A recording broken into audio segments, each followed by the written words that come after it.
Now let me give you a little simple formula for goal setting. Okay? We take 2.5 hours on the weekend for the whole 10-year plan. We don't have time for that tonight. But let me get you started with a little simple formula Mr. Schoaf gave me. And maybe this will be helpful. First of all, I've divided goals into 2 parts. First is long range. Long range goals. That's your dreams. Your dreams for the next 3, 5, 10, 20, 30, 40 years. Actually, the rest of your life. Your dreams. You've got to keep dreaming. Ronald Reagan, president, said to the joint session of Congress a few weeks ago, "The Republic is a dream."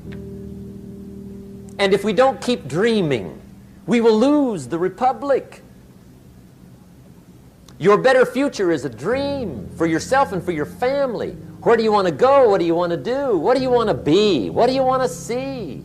You've got to dream dreams. There's a Bible phrase that says, without dreams and visions, people perish. You've got to have something to go for that inspires the heart and the soul. Dreams. From the children of Sanchez, it says, take the crumbs from starving soldiers, they won't die. Take the bread from hungry children, they won't cry. But without dreams, we all will die.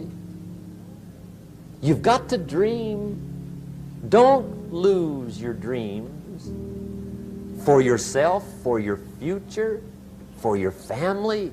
The dreams of love and enterprise and travel and doing things, becoming something unique on your journey here. Don't lose your dreams. Do some dreaming. That's long-range goals. You've got to have those. So that's number 1. Here's the second part of goals, short range. Short-range goals. That's your goals for tomorrow, this week, this month, this year, the immediate future. We call these confidence builders. Because if you set up something short-range, go for it, get it, latch onto it, work hard, accomplish it. That starts building your strong feelings to go for your dreams. Now, I've divided goals into 3 categories. Here they are. Number 1 is economic. That's your goals for money, income, business, profits, production. Economics. Make sure you've got your economics well planned. Economics plays a major role in everybody's life. Economics is major, which means it ought to be meticulously well planned for tomorrow, this week, this month, this year, long range. What if you asked somebody tomorrow if you could see their meticulously well-planned list of economic goals? What would they probably say? They say, you some kind of a nut? You must be weird. Hey, I found out what success is. Success is doing what the failures won't do. Make sure you've got your economics well planned. It'll put you in the top 5%. One of the key little subjects we talk about on the weekend is the 7 fundamentals for wealth and happiness. And that's one of them, well-planned economics. It's a fundamental if you want to do well. Join the top 5%. Anybody in this room can join the top 5%, if you will. Okay. Now here's the second category of goals, things. Make a list of the things you want.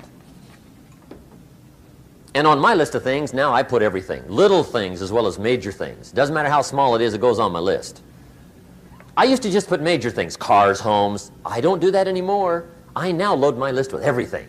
Everything. And the reason is, part of the fun of having a list is checking it off. That's it. Boy, at the end of the day, if you can go, got it, got it, got it, got it, got it, got it, whatever it is, right? You get into the habit. So load up your list, the things you want.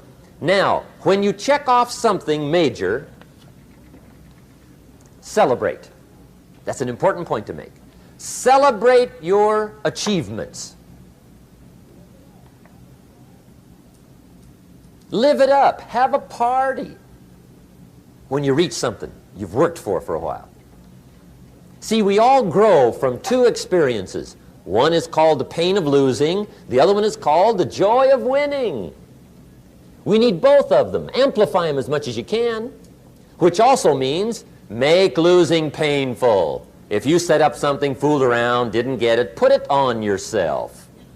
On the other side, if you did get it, congratulate yourself. Self-congratulations is a sign of maturity. Seeking congratulations is a sign of immaturity. But hey, winning and losing, see, that's what it's all about. That's the name of the game. Now, some people lead such mediocre lives, at the end of the day, they don't know whether they're winning or losing. They got no clue. Guy's just going through the day with his fingers crossed. There's a better way. Okay, here's the third category of goals, personal development. Put those goals together, personal development goals. That's your goals to be stronger, more decisive, be a speaker, be a leader, learn a language, all kinds of skills. Okay? The whole weekend seminar was designed to improve all your skills so that you walk away more skillful. And that's what you want, the personal development skills. That's what attracts, that's what brings good things to your life, the person you become more skillful. Now, this is quite a package to work on. Economics, things, personal development. For tomorrow, this week, this month, this year, long range. Okay? That'll get you started.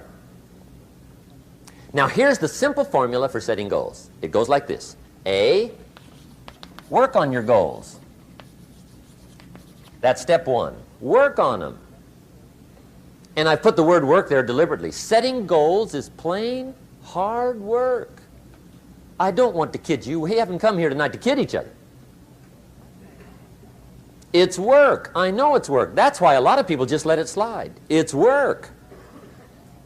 Many people work hard on their job, but they don't work hard on their future.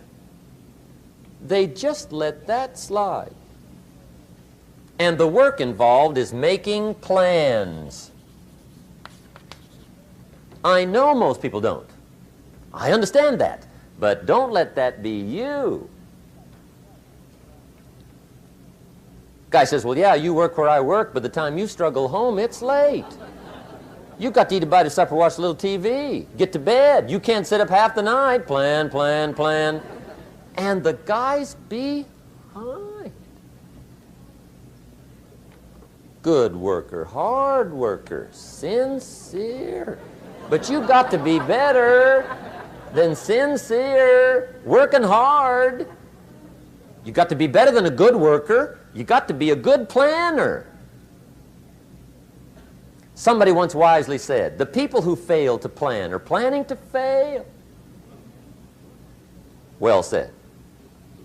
So work on your goals. Here's step two.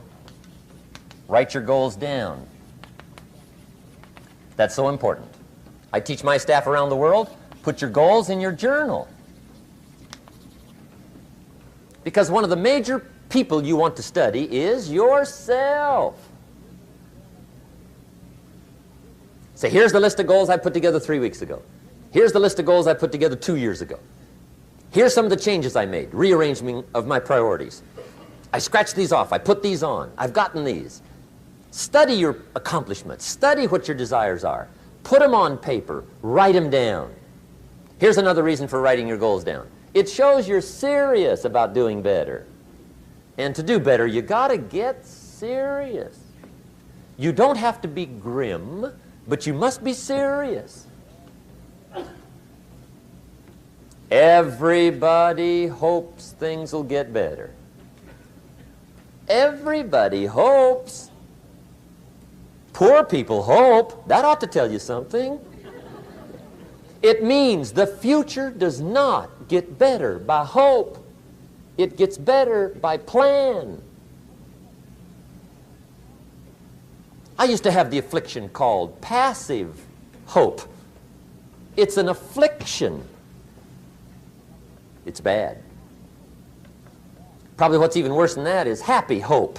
Now that is really bad. That's bad. Happy hope. The guy's 50 and he's broke and he's still smiling. See, that's not good. So get serious about your goals. Put them on paper. Write them down. There's all kinds. His goals, her goals, their goals. Business goals, financial independence goals, family goals. I mean, there's so many things to work on this that if you don't get busy and work on it, sure enough, the time will pass. And sure enough, 5 years from now, you'll wind up where you don't want to be, wearing what you don't want to wear, driving what you don't want to drive, being what you don't want to be.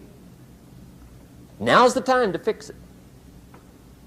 Now, here's the third step to your goals. Check the size of your goals and the kinds of goals.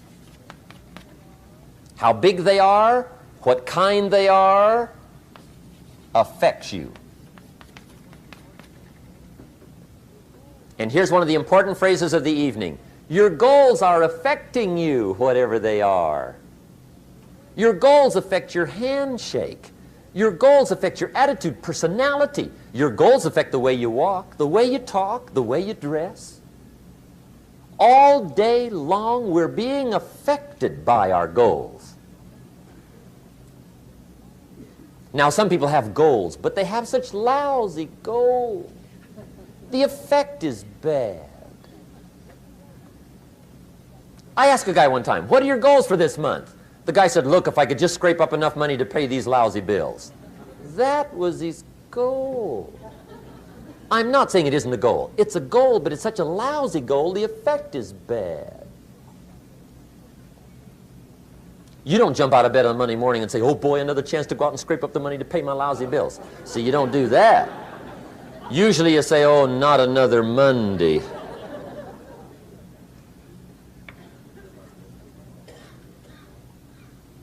And some people have so given up on life, they have joined the thank God it's Friday club. How sad. Surely those are the same people, when life is over for them, will say, thank God it's over.